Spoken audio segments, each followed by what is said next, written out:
Hello guys, welcome back to our channel. আশা করি তোমরা সবাই অনেক ভালো আছো। আমি অনেক ভালো আছি। আমি পিন্টু, আমিও খুব ভালো আছি। সো গাইস, আজকে আমরা একটা নতুন ইন্টারেস্টিং ভিডিও নিয়ে চলে এসেছি। তো যারা যারা আমাদের চ্যানেলে নতুন আছে প্লিজ সাবস্ক্রাইব করে বেল আইকনটা অল করে দিও। আর আমাদের এই চ্যানেলটা নতুন খোলা হয়েছে, তো সেই জন্যই বলছি প্লিজ সাবস্ক্রাইব করে আমাদের একটু মোটিভেশনাল একটু বাড়াও। কারণ কি, তোমরা সাবস্ক্রাইব করলে, কিছু কমেন্ট করলে, লাইক করলে আমরা আরো মোটিভেট হবো এতে, আর আমরা নতুন নতুন ভিডিও নিয়ে আসার চেষ্টা করবো এই চ্যানেলে। তো গাইজ, ভিডিওটা কি বিষয় তোমরা টাইটেল এবং থাম্বনেল দেখে তো বুঝেই গেছো কি বিষয় হতে চলেছে। তো এইখানে হুজুর কিছু বড় কথা বলেছেন, কিংবা বড় বড় ভালো ভালো কথা বলেছেন, যা হুজুরের মুখে মানায়। হুজুর যা যা বলেছেন সেটা সবার শোনা উচিত। তো হুজুর কি বলেছেন, চলো আমরা সেটাই শুনবো। তো আমি আরেকবার বলে দিই যে টাইটেলটা কি বিষয়ে আছে। রমজানের 30 দিনে 7টি অমল না করলে রোজা রেখে কোনো লাভ নেই। মানে বলেছে রমজানের 30টে দিন, মানে আমাদের রমজানের মাসটা হলো 30 দিনের। তো সেই 30 দিনের মাসে 30টা রোজার, যদি 30টা রোজা তো সবাই রাখতে পারে না। তো তাই বলেছে হুজুর যে 30 দিনে 7টি অমল না করলে, মানে 30 দিনে 7টি আমল না করলে রোজা রেখে কোনো লাভ নেই। মানে আমল মানে তো আমিও সেরকম জানি না কি জিনিস, হয়তো কোনো একটা ভালো জিনিসই হবে। তো ওটা না করলে এবারে রোজা রেখে কোনো লাভ নেই। তো রোজার বিষয়ে কি বলছেন হুজুর, তা চলো আমরা সেটাই দেখে আসি।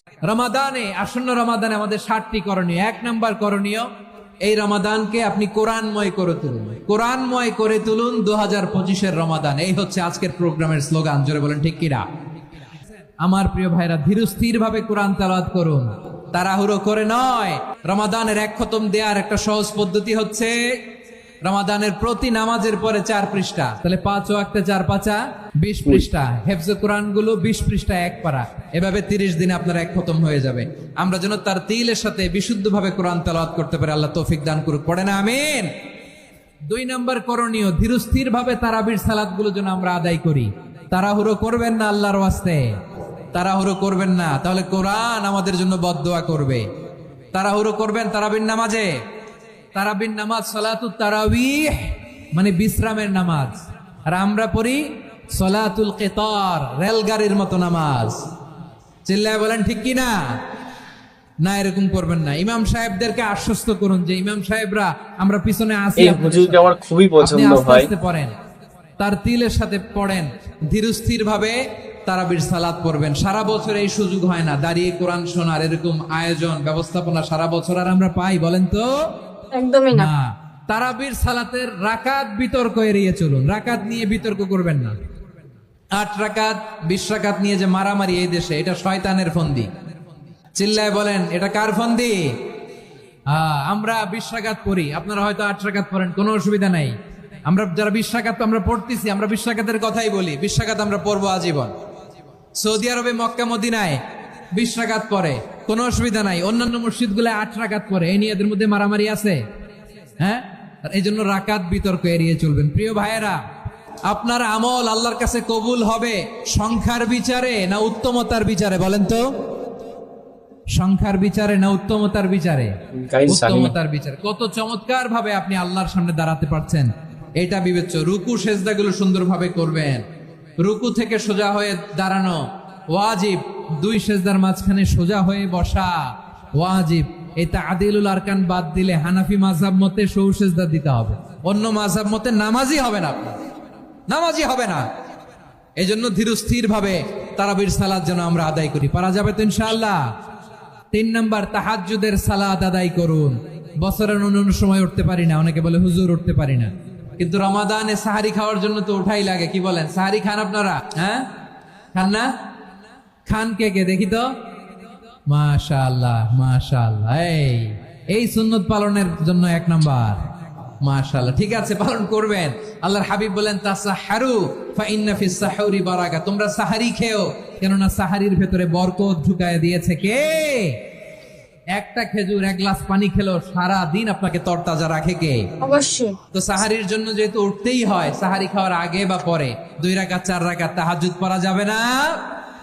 রব্বুল আলামিন বলেন ওয়ামিনাল লাইলি ফাতাহাজ্জাদ বিহি নাফিলাতান লাকা আসা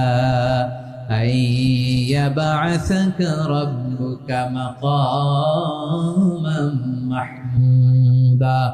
ও নবী, রাতের কিছু অংশ সময় তাহাজ্জুদের সালাত আপনি আদায় করবেন, কারণ এই তাহাজ্জুদ হলো আপনার জন্য নাফিলাত, আল্লাহ অতিরিক্ত ফরজ। আপনাকে মাকামে মাহমুদে অধিষ্ঠিত করবে কে? এজন্য যারা সম্মানিত হতে চান, সম্মানের আসনে যেতে চান, তাদের জন্য তাহাজ্জুদ অবধারিত। আমরা রমজানে সাহারির আগে তাহাজ্জুদ পড়তে চাই কি চাই না? এই নামাজটারে আল্লাহ বড্ড ভালোবাসেন। কেন জানেন? কারণ গভীর ঘুমকে স্যাক্রিফাইস করে আমরা এই নামাজ পড়ি। ঘুমের আরবি জানা আছে কারো? ঘুমরে আরবিতে কি বলে? অনেকগুলো আরবি আছে। একটা আরবি হচ্ছে নুআস, তন্দ্রা, তন্দ্রা, আমানাতান নুআসা কোরআনে এসেছে। আরেকটা আছে ঝিমুনি, ঝিমুনি, এইভাবে ঝিমুনি আসে ঘুমের আগে, এটারে বলে সিনা। এটারে কি বলে? সিনা। স্বাভাবিক ঘুমকে আরবিতে বলে নাউম। স্বাভাবিক ঘুমকে কি বলে? এই সিনা আর নাউমকে আল্লাহ এক আয়াতে এনেছেন, লা তাখুযুহু সিনাতু ওয়ালা নাউম। আল্লাহর তন্দ্রা নাই, ঘুম নাই। ঘুমের আগে যে তন্দ্রা আছে ওইটাও নাই। তাহলে নুআস, সিনা, নাউম পেলাম। আরেকটা ঘুমের আরবি হচ্ছে হুজুদ। চাপাই নবাবগঞ্জ আওয়াজ করে বলেন, আরেকটা ঘুমের আরবি কি? হুজুদ। এটা মাঝরাতের ঘুম, শেষ রাতের ঘুম, যেই ঘুমটা বড্ড মজা লাগে।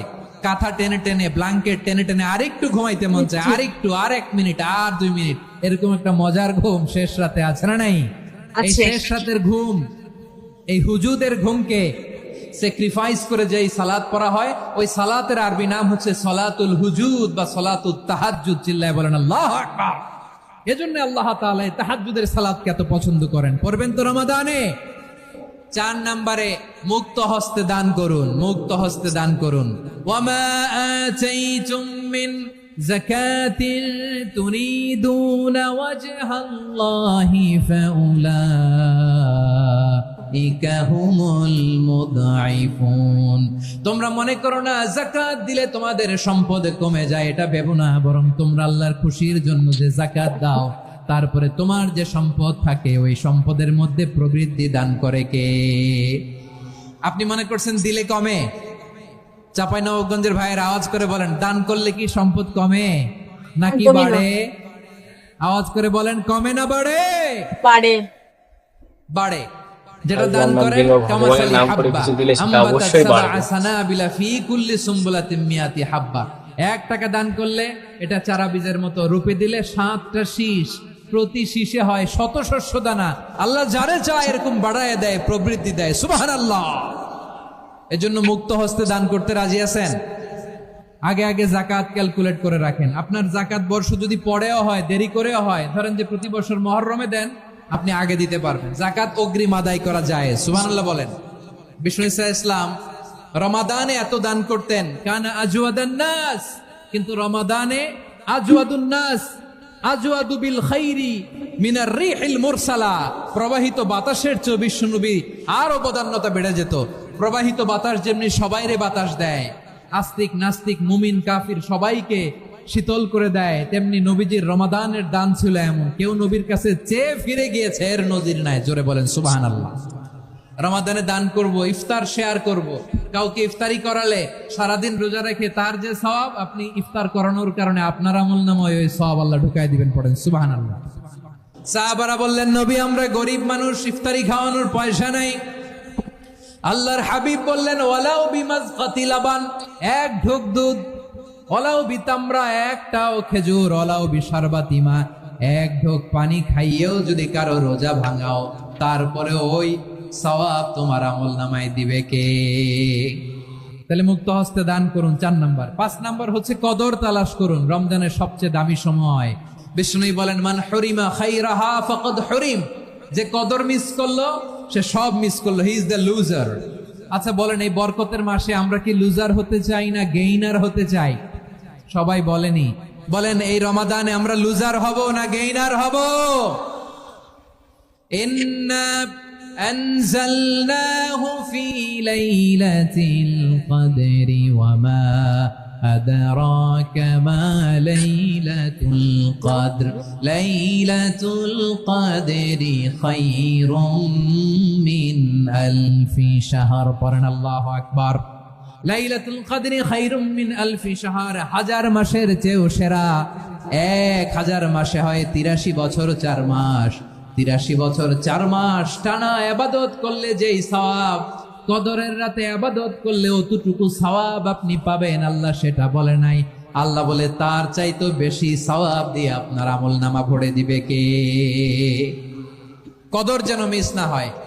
21, 23, 25, 27, 29 নাকি খালি 27? আপনারা কি খালি 27? হ্যাঁ না, ফালতামিসু ফিল আশরিল আওয়াখিরি ফিল মিনাল ভিতরি, রমজানের শেষ দশকের বেজর রাতগুলোকে কদর হিসেবে তালাশ করো। আল্লাহর হাবিব সাল্লাল্লাহু আলাইহি ওয়াসাল্লাম শেষ 10 দিন টানা ইবাদত করতেন, টানা ইবাদত।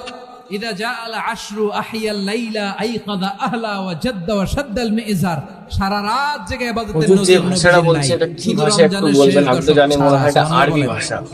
নিজেও ঘুমাতেন না, ফাতেমা রাদিয়াল্লাহু বাংলার মাঝে তাআলা মাঝে যে ভাষাটা বলছেন তা আরবি শব্দ হবে হয়তো। সবাইকে জাগিয়ে তুলতেন।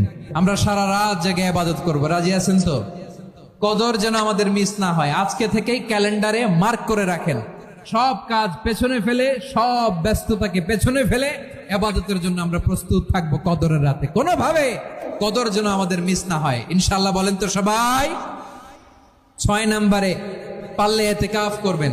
আল্লাহর হাবিব সাল্লাল্লাহু আলাইহি ওয়াসাল্লাম প্রতি বছর 10 দিন ইতিকাফ করতেন। যে বছর ইন্তেকাল করবেন সে বছর 20 দিন ইতিকাফ করেছেন। আপনি বলবেন হুজুর ইতিকাফ না করলে সমস্যা কি? আমার নবী একটা ইবাদত সারা জীবনেও ছাড়ে নাই, আর আপনি জীবনে একবারও করেন নাই। এবার হিসাব আপনার কাছে, হিসাব আপনার কাছে। না পারলে অন্তত রাত্রি বেলাগুলো মসজিদে কাটাবেন। পারবেন তো ইনশাআল্লাহ? সব শেষে শিশু এবং নারীদের ব্যাপারে বিশেষ খেয়াল রাখবেন। শিশুদের রমাদানের ব্যাপারে উৎসাহ দেন, তাদের প্রস্তুতি নেওয়ান, তাদেরকে রোজা রাখতে দিবেন। আমার ভাইয়েরা এবং বোনেরা, পর্দার আড়ালে মায়েদেরকে বলবো, চাপাই নবাবগঞ্জের মায়েরা, 1 দিন 2 দিন না খেয়ে থাকলে আপনার ছেলে মেয়ে মারা যাবে না, ঠিক কিনা বলেন? ওদেরকে উৎসাহিত করেন, ওদের ছোট্ট যারা রাখতে দেন, বলেন যে বাবা সকাল থেকে দুপুর পর্যন্ত না খেয়ে থাকলে তোমার অর্ধেক রোজা, এরকম 2 দিন অর্ধেক মিলে তোমার 1 রোজা। এরকম আমি কত রোজা রাখছি ছোটবেলায় কোনো হিসাবই নাই। আমার দাদি বলতো সকাল থেকে না খেয়ে দুপুর 12টা পর্যন্ত রাখলে নাকি অর্ধেক হয়, এরপরের দিন অর্ধেক, 2 অর্ধেক মিলে 1 রোজা। এটা তো আসলে রোজা হয় না, কিন্তু তাকে উৎসাহ দেয়া। ইফতার প্রোগ্রামগুলোতে নিবেন আমাদের বাচ্চাদেরকে, দেখবেন যে ওর ক্ষুধা লাগতেছে, খায় না, কারণ কেউ খায় না। একজন আজান দিচ্ছে, সবাই খেজুর নিয়ে ইফতার করতেছে। এই দৃশ্য, এই ট্র্যাডিশন, এই ইবাদত, এই তারবিয়া ওর আগামীর জীবনটাকে সুন্দর করবে। চিল্লায় বলেন ঠিক কিনা? এভাবে আগামীর প্রজন্মকে আমাদের গড়তে হবে। শিশুদের রোজার ব্যাপারে প্রস্তুতি নিন, উৎসাহ দিন। আর নারীদেরকে কষ্ট দিবেন না। সারা দিন পেঁয়াজু, আলুর চপ, বেগুনি, পাকোড়া, ছোলা, মুড়ি, শরবত, রুয়াবজা আছে না নাই? বানাতে বানাতে আমাদের বোনেরা কাহিল হয়ে যায়, আর তারাবি পড়তে পারে না, ইবাদত করতে পারে না। আমরা যেন আমাদের বোনদের প্রতি ইহসান করি। পারবেন তো সবাই? তো গাইস ভিডিওটা অনেকটাই ভালো ছিল। গাইস ভিডিওটা অনেকটাই শিক্ষামূলক ভিডিও। মানে হুজুর যা যা বলেছেন, 30 দিনে 7টি আমল না করলে পরে রোজা রাখা কোনো লাভই নেই। তো সেই জন্য সবাইকে বলছি, আমাদের মুসলিম ভাই যারা আছো, তোমরা এই 30 দিনে এই 7টি আমল অবশ্যই করো, যাতে তোমাদের আল্লাহ আরো তোমাদের মানে প্রতি আকৃষ্ট হয়ে তোমাদের আরো হেফাজত দান করুন। তো এই কথাটাই বলতে চাইবো যে তোমরা রোজার মাসটা মানে একটা মাস তোমরা একটু রোজাটা পালন করো। আর রোজায় কি কি হয় আমাদের একটু কমেন্ট বক্সে জানিও, কারণ আমরা জানি না যে কি দিয়ে কি হয়। আর হুজুর কি কি বললেন একটু আমাদের বিস্তারে বলে দিও, কারণ আমরা এখনো হুজুরের এই কথা বোঝার যোগ্য হয়ে পারিনি যে হুজুর এতটা কি বললাম, আমরা অতটাও যোগ্য হয়ে পারিনি যে আমরা সবটা বুঝে যাব। তো সেই জন্য তোমাদের একটা অনুরোধ করছি যে তোমরা আমাদের একটু বিস্তারে বুঝিয়ে দিও। সো গাইজ, যদি আমাদের চ্যানেলে নতুন হয়ে থাকো আর এই যদি ভিডিও দেখে থাকো, তাহলে লাইক করে সাবস্ক্রাইব করে বেল আইকনটা অল করে দিও। তো গাইজ, আজকের মতন এখানেই রাখছি, টাটা।